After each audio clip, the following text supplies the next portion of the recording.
We have more news to get to right now, international news. Following the unprovoked Russian invasion of Ukraine in February, Pennsylvania lawmakers hit back by introducing several pieces and packages of legislation to eliminate ties and investments with Russia.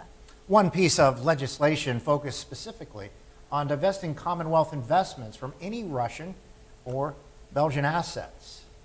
And the bill passed the Senate yesterday, and Erie News Now state capitol correspondent Brendan Scanlon joins us live to explain the legislation as well what comes next. Good evening, Brendan. Mike and Eva, good evening. That's right, the House and Senate staying well into the evening hours yesterday to pass several pieces of legislation. One bill that passed the Senate unanimously was House Bill 2447, which looks to cut ties with Russia even further.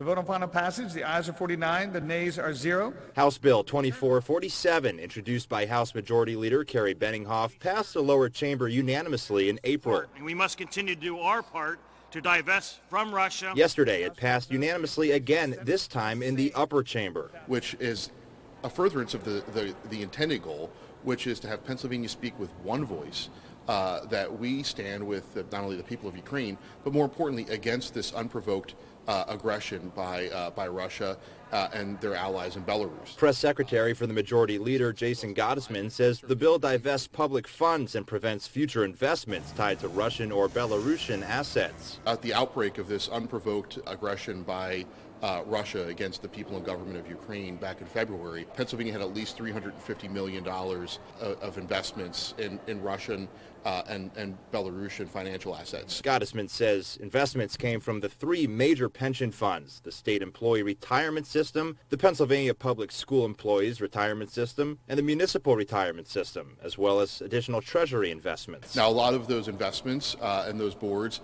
had already taken the steps of starting the divestment process themselves, but this gives them legislative authorization to do so. Even though $350 million out of the state's largest pension funds may not be a ton when looking at the bigger picture, Gottesman says no amount is too little to constrict a tyrant and their allies. No amount is too small to make sure that we're trying to marginalize Putin and his allies.